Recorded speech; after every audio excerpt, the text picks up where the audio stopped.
Well, good afternoon. Welcome to Ask at the Cathedral. If you've not been here before, it's very simple what we do.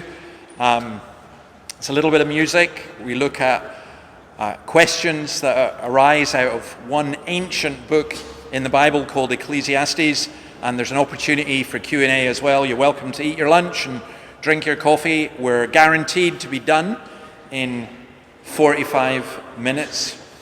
But we're going to begin. Well, I'll tell you what we are looking at. We're looking at the idea of beauty and eternity, and we're in a building that's a very beautiful building. But we're going to begin by looking at Ecclesiastes chapter 2 from verse 24, and Ruth is going to come and read that for us. And by the way, if you want to catch up where we're at, we put online the previous talks, and we'll put online this one and the others as well. But Ruth will read first. Hi there, so Ecclesiastes chapter 2, starting at verse 24. A person can do nothing better than to eat and drink and find satisfaction in their own toil. This too, I see, is from the hand of God. For without him, who can eat or find enjoyment? To the person who pleases him, God gives wisdom, knowledge, and happiness.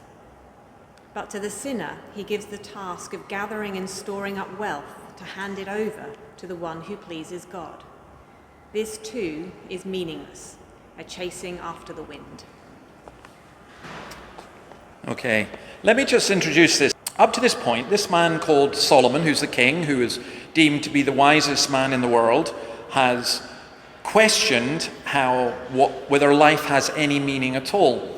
And he regards it as a burden to think about it. He studies, he indulges himself, he is a connoisseur of fine wines, he has a lot of wives and girlfriends, he engages in music and lots of other things. But does his life have any meaning? Well, not according to Professor Joseph Wood Crutch, professor of English at Columbia University last century.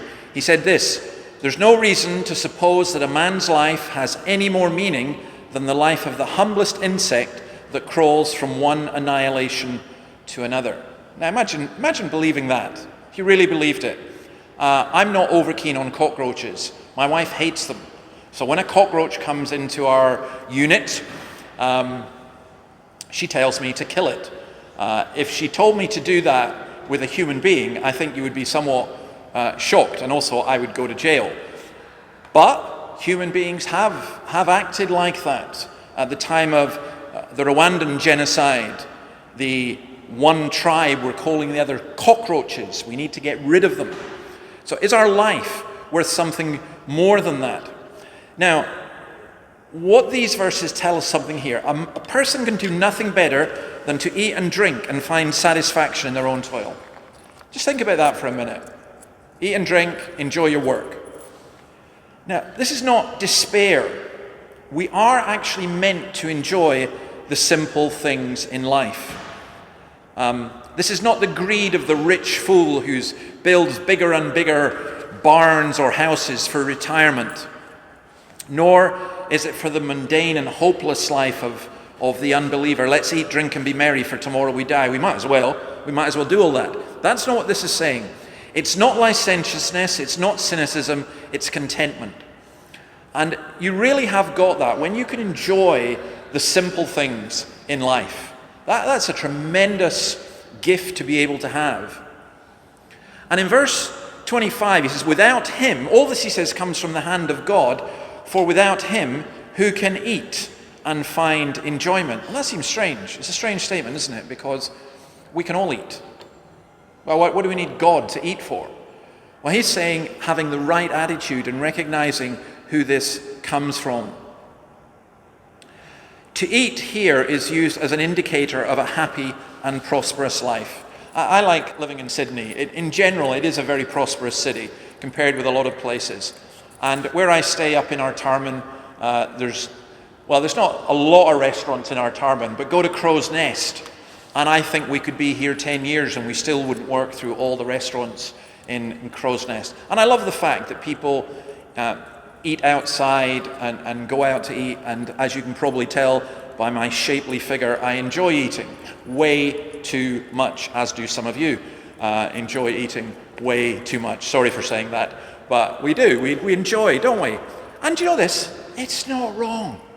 It's not wrong to enjoy that and to enjoy our food. But here it's used as something of just an indicator of a happy and prosperous life. And he talks about how God gives wisdom, knowledge, and happiness. We need all those things.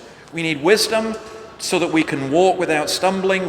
We need success, and we preserve life, and wisdom protects and enables successful work and discriminating judgment and gives strength and joy.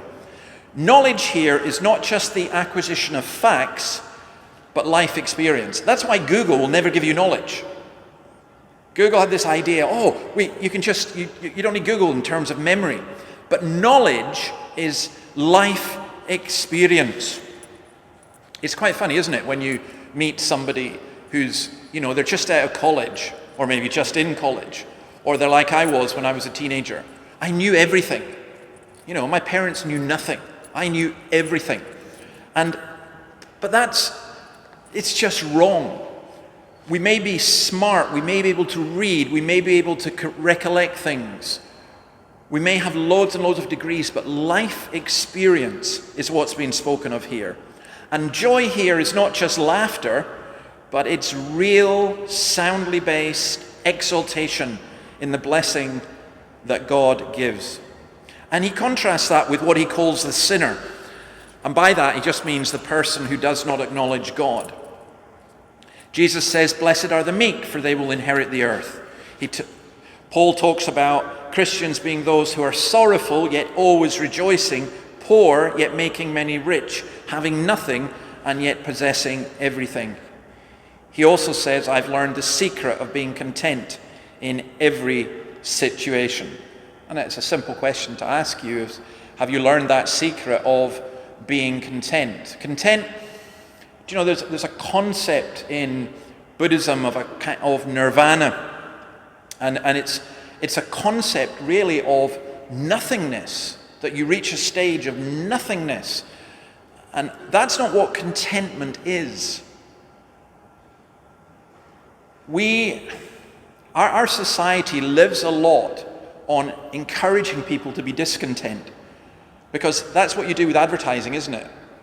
So I have an iPhone here, and I just bought it a couple of weeks ago, and I know that within 2 months Apple are going to be telling me it's not good enough. We've got another one that's even better, even quicker, even faster.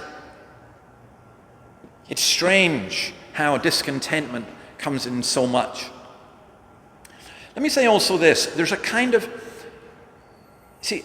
contrast here. People think the religious view is, life is miserable, you better get ready, we're going to go to heaven, everything's... And sometimes, to be honest, Christians can give that impression. I'm going to teach you a good Scottish word, doer. Doer. Now, doer is just kind of like miserable to the nth degree, and just doer. And there's a form of Christianity which seems to do that, and people say, I'm going to enjoy life without being a Christian. But what Solomon says is this. He talks about a secular pessimism, and that is like a vicious circle of a pointless world, temporary pleasures, fruitless work, futile wisdom, inevitable death. That's where we're on the road to nowhere, as Talking Heads sang. And he contrasts this pointless world, temporary pleasures, fruitless work, futile wisdom, inevitable death, versus the life as he sees it from the hand of God. Life lived to the max. What Paul says in the New Testament is God has given us all things richly to enjoy. Now, we'll come back to chapter 3. So I'm going to read from Ecclesiastes 3, which is printed on your sheets, from verses 1 to 8. A very well-known piece of scripture. There is a time for everything, and a season for every activity under the heavens. A time to be born, and a time to die. A time to plant, and a time to uproot. a time to kill and a time to heal, a time to tear down and a time to build, a time to weep and a time to laugh, a time to mourn and a time to dance, a time to scatter stones and a time to gather them, a time to embrace and a time to refrain from embracing, a time to search and a time to give up, a time to keep and a time to throw away, a time to tear and a time to mend, a time to be silent and a time to speak, a time to love and a time to hate, a time for war and a time for peace.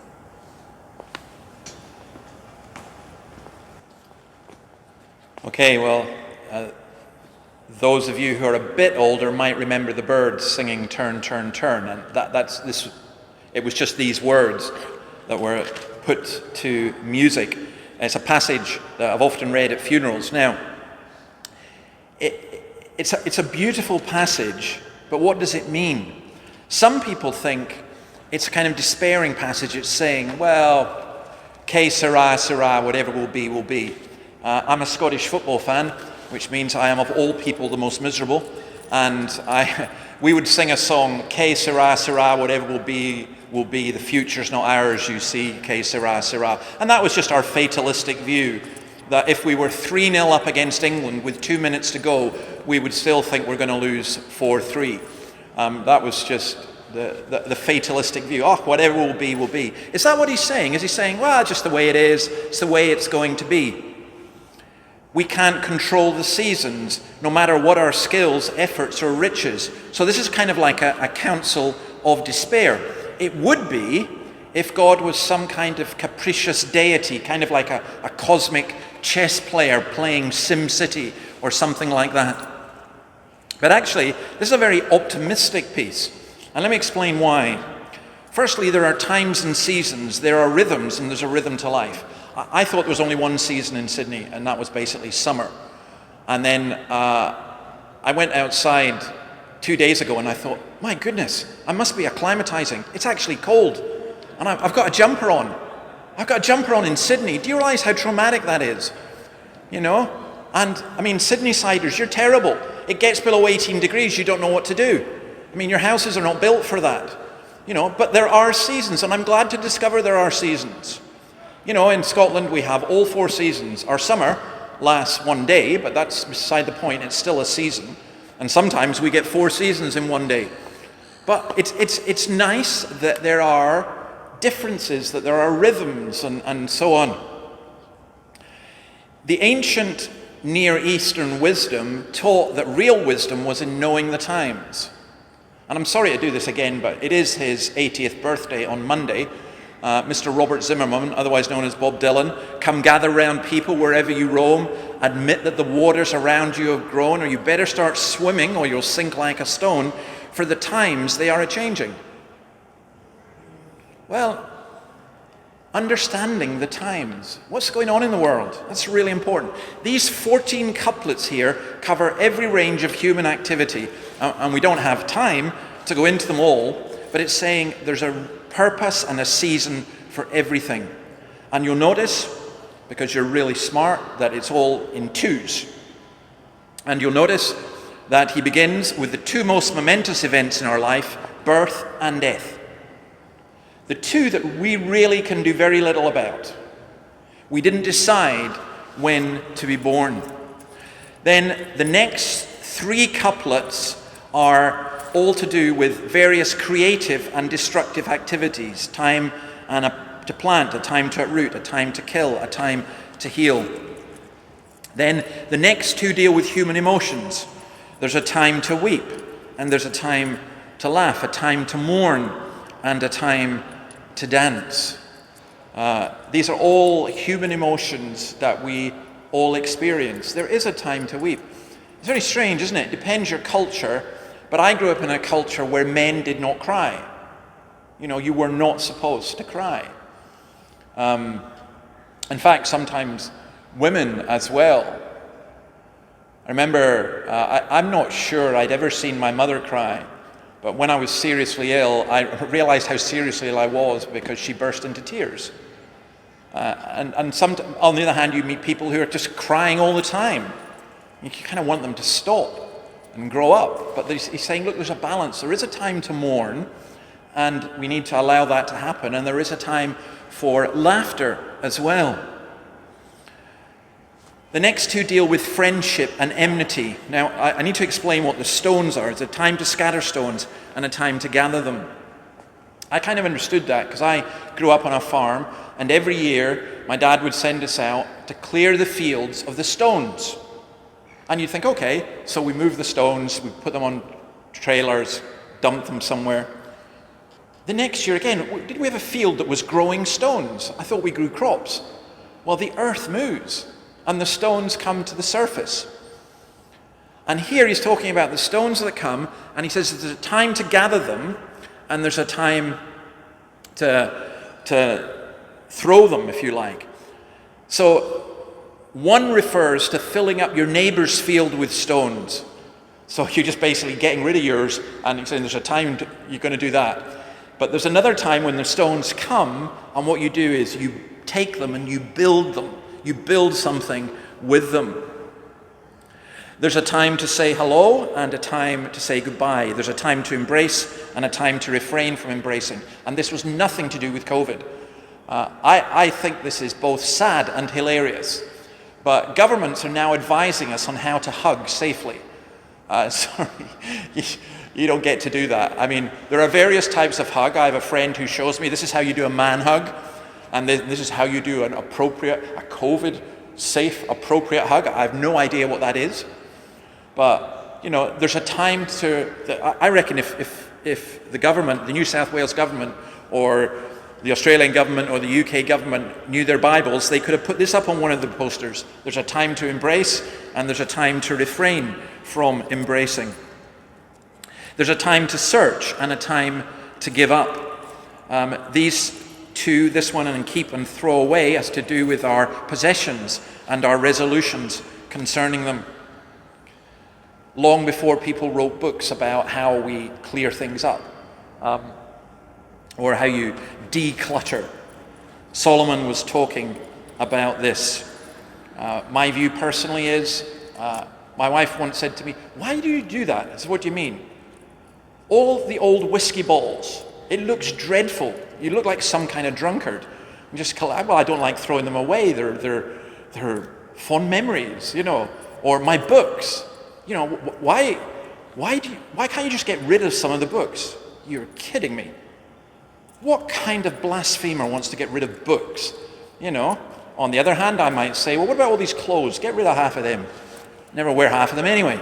Don't fit anymore. That doesn't work very well when you're having a conversation. But there is a time to keep and a time to throw away.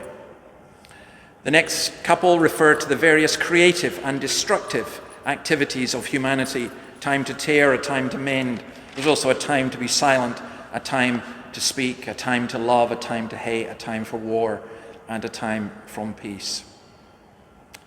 Now, I take great comfort from all of this, that our times are in God's hands, that it's not fate, that there is a time for everything.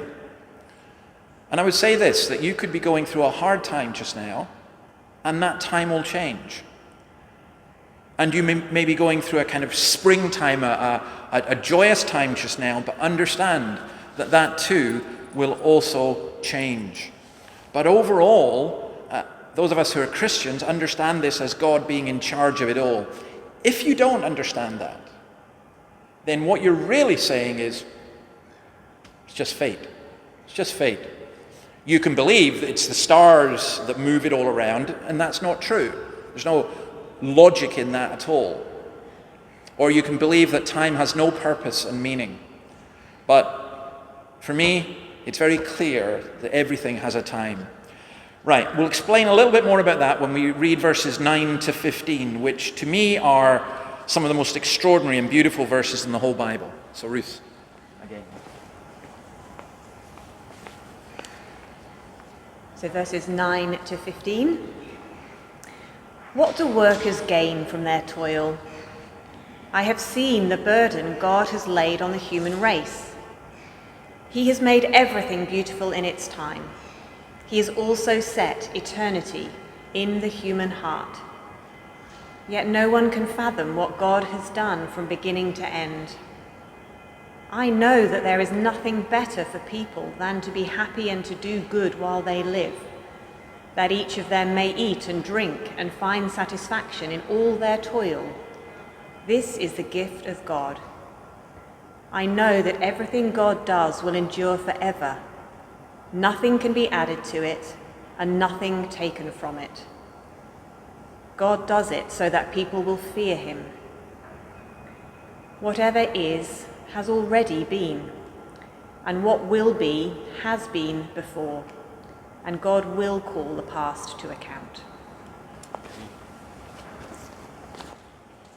Remember I began with that quote about we're just basically insects, but we're not. Sometimes I do this little mind trick with teenagers. I'm going to say to them, you know, if I were God and I could make a world in which you didn't experience any pain, any suffering, any sorrow, any existential angst, any loneliness, any despair, any violence, would you want to be that? And they say, yes, of course. I say, that's fine. I'm going to create a world in which you are a chair. Because the pew on which you're sitting right now has no feelings. It has no existential angst. It's not saying, oh, I wish I was a couch, or I wish I was in another church. I wish I wasn't an Anglican pew. I wish I was, these people are far too heavy. All that kind of, it's not, it has no feelings, nothing like that.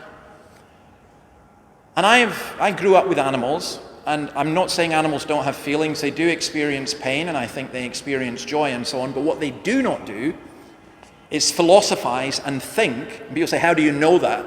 Well, look, don't watch Disney films to get your, Babe doesn't tell you what real life is like. They just don't do that. Cows don't have prayer meetings. Sheep don't go around, oh, I wonder what the meaning of wool is. They just don't. That's just the way it is for them. But we are more than that. We are thinking, feeling, emotional, spiritual beings. And that's why he talks here about this being a burden. It's an enormous burden. Because it's not enough for us to say, well, look, let's eat, drink, make love, work, that's it. No, that's not it. There is so much more. And I think we're offered a life that's joyful, but it's not self-sufficient. When we try to live without God, we end up disrupting the seasons. We get out of sync. We don't understand the purposes, and we become vain and empty. Now, for me, this passage is incredibly powerful because I struggled with this idea of eternity. I really wanted to be an atheist. I thought it was the best thing possible. But I would walk home at night, and there was no light pollution in the Scottish Highlands, and I'd look up at the stars, and I'd just go, okay, no. The concept of beauty and the concept of eternity made me absolutely aware that there had to be something more. Now, there's a negative side to this consciousness. I think it's where all art comes from. I think it's where all music, good music, comes from. But it's a burden.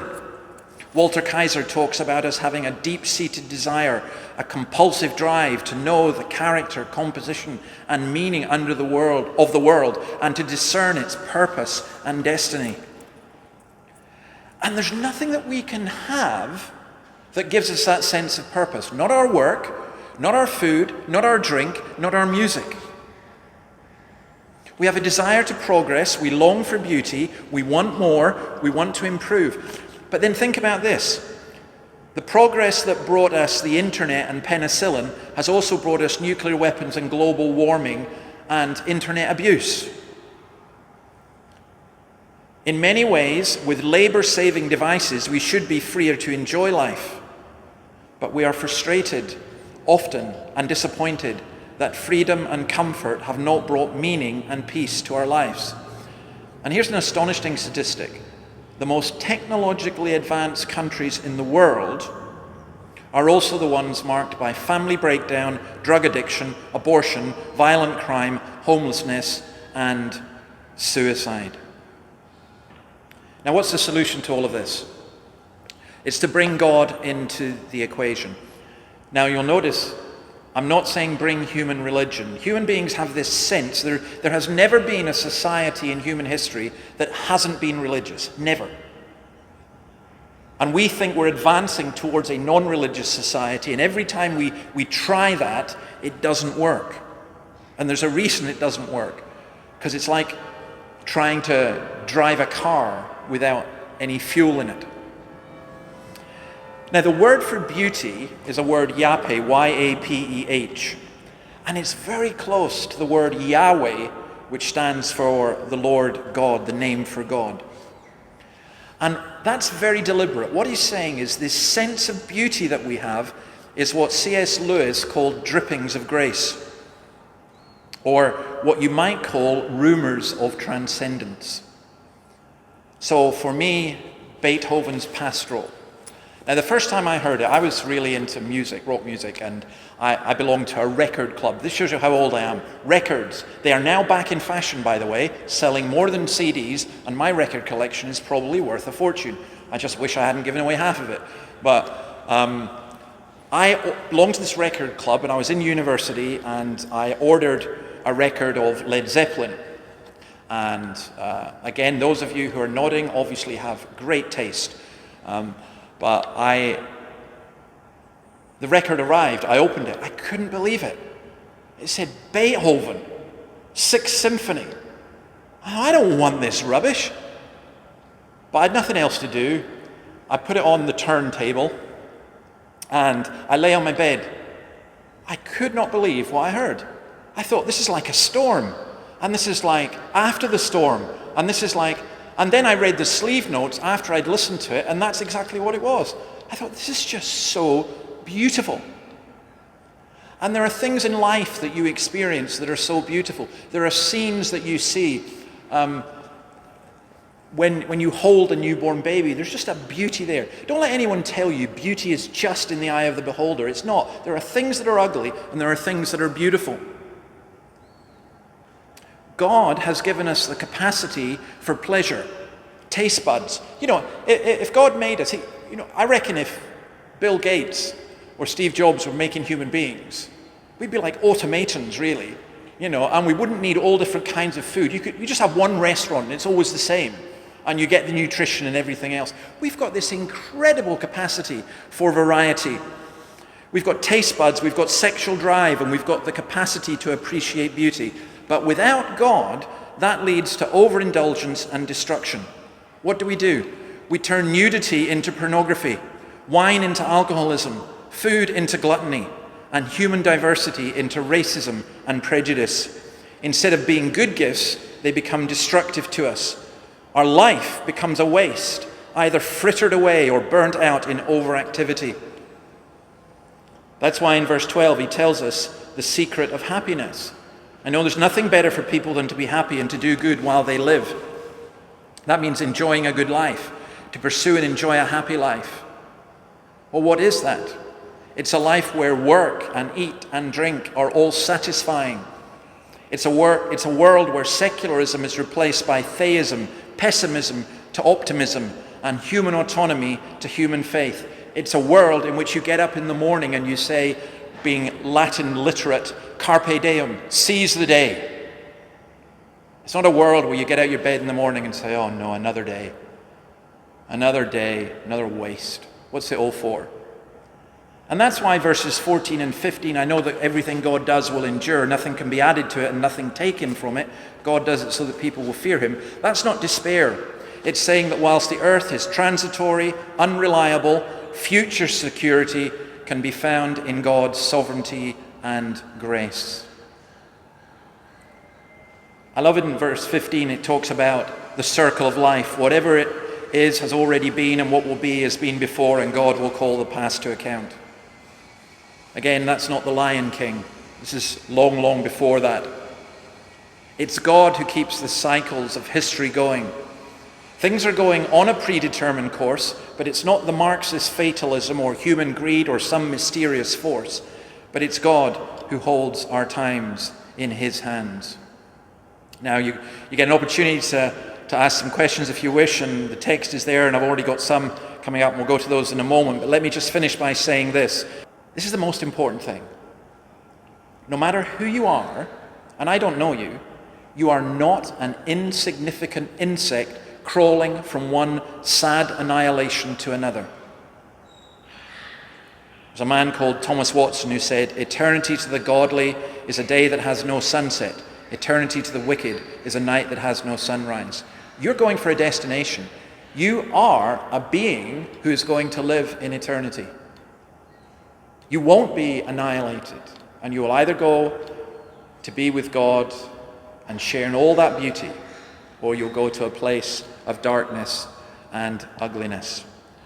All right, we've got a few minutes for some questions, as I promised. If anyone wishes to, I think the number should be on the screen. Someone's asked a question about at the end of the chapter, which we haven't got to. Verse 22 says, "I saw there is nothing better for a person than to enjoy their work, because that is the lot. For who can bring them to see what will happen after them? Who knows whether the spirit of a man goes upward?" Beforehand, it talks about humans dying, and they're the same as the animals. Humans have no advantage over the animals. And that seems a very strange verse to have in the Bible. So what does that mean in terms of the idea of eternal life? Well, let me put it this way. You do have a choice when you think about this. And I think this is quite difficult. This is where I really struggled, because I really wanted to be an atheist, but I struggled with this. I just thought, when I die, it's not the end. If it was, why am I so afraid of death? And what comes afterwards? And why do I have this sense of the eternal? And why do I have this sense of there's something more? And C.S. Lewis argued that we have that. We have an appetite for food because there's such a thing as food. We have an appetite for sex because there's such a thing as sex. And we have an appetite for spirituality, if you like, or for God, because there is such a thing as God. And to me, that made a lot of sense. And I think here there are two pictures. There's one picture that says, actually, you are just an insect. It doesn't make that much difference. You are a blob of carbon floating from one meaningless existence to another. Or you are a human being made in the image of God. Male or female, made in the image of God. And you are destined for something much more. That's why I think there's such a dignity in every human being. That's why I think to see other people as inferior or as cockroaches or as so immoral that we can't have anything to do with them. Do you know, I believe that all our ideas about human rights and equality stem from this notion. I believe that our secularist world has no basis for its desire to have equality and diversity, and therefore they can't have it. But this is where I think all that comes from. There's another one here as well. Verse 10 refers to the burden God has laid on us, and verse 14 says that God is doing this so that we will fear him. Is this a call for us to stop ignoring him or simply being indifferent to him?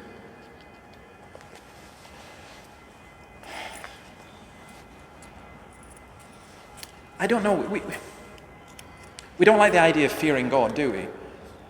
But we kind of should fear what's greater than us. Do we not instinctively do that anyway?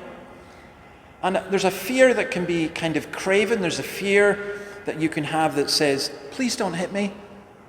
Please don't harm me. You can have that kind of fear. And then there's a fear of what I would call awesomeness. Maybe I can explain it in this way. I was once camping in the Scottish Highlands. I'd just become a Christian. I had 3 friends with me who were probably a bit annoyed because they'd agreed to go on a camping holiday before I became a Christian, and then all of a sudden they had to go camping with this Christian who was reading his Bible and stuff, and they spent a fair bit of time mocking me.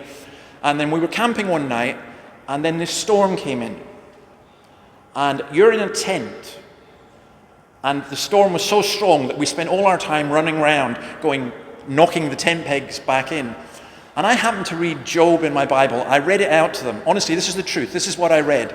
Are not their 10 cords pulled up in the middle of the night? Are not they destroyed in a single blow? And I read that out, and my guys went, ah! And although they didn't believe it, they ran out and said, we're not staying in this tent. I said, come on, guys. I said, this was Job, I don't think. But it was really interesting because in the face of that awesome power, we were absolutely terrified. I don't think so much of God, but just the force of nature and everything. And there's a right kind of fear when you come before something that's much bigger and much greater than you are. So I would always say that there's a healthy fear and a healthy respect, and there's a humility that comes from saying, we just don't know. There's so many things we don't know. But what I love about this, or what I love about what the Bible teaches about Jesus, is that God is not just powerful, but good. Good. And he doesn't want for us to be destroyed. He's not willing that any should perish. So I think that's a really important thing. I've got one more question, but does anyone else want to say anything while you're here? Feel free to keep silent. There's a time for everything. All right, it's a time for silence. Just one more comment to the question that's been asked. Eternity, asking about eternity in the heart, yet no one can fathom what God has done from beginning to end. Does that confine us to not knowing? It's really the best thing. So someone who's an atheist is basically saying, they either say, I have enough knowledge to say that there is no God, or I don't have sufficient evidence. Or someone who says they're a believer, they're saying, I've got enough evidence to believe that there is. Is it not just better to be agnostic and say we don't know? Yes and no. Yes, but no for this. What if God chose to reveal himself to us? And there are two ways that happens. One is in nature, in what he has made. We know what he is like in terms of what he has made. You can observe what's called the book of creation. But he also sent us his Son, and around that sent us his word to tell us about that. And I think that is absolutely fundamentally important. It is incredibly arrogant, isn't it, for any human being to say, I know God and I know what God is like. Some human beings say, I am God. And that, of course, is just horrendous and blasphemous. But what if God did choose to reveal himself to us? Without that, we're blind, walking in the dark. We just know, we don't know. We have this sense, we have this awareness that there's something there, but we don't know what it is. But what if God chose to reveal who he is? And I wrote something called Magnificent Obsession about Jesus in answer to that question. And if any of you want a copy of it, by the way, please feel free to ask me. I might even give it to you for nothing, which for a Scotsman is a really generous thing. You have no idea. You have no idea how much that goes against my nature, but that's grace working. Folks, great to have you here. As you go, I'm going to ask Richard if he'll just finish with singing a song to us. Hopefully see you next week. And I'll tell you what we're going to do next week. I think I watched this incredible video of a man who's struggling with this issue, this burden that Ecclesiastes described. It's a guy called Jordan Peterson. He's got a 12-minute video called Truth, and it's probably the most moving thing I've ever seen. And I was going to play it to you today, and then I realized, nah. What I want to do is I want to play it to you next week, and then I want to, as Peterson reflects upon this idea of truth and beauty, I want us to come back to this passage because it's so important, this sense of the beauty and the divine within. So hopefully we'll see you next week at the same time. Bring a friend, but I'll leave Richard and his assistant to finish for us.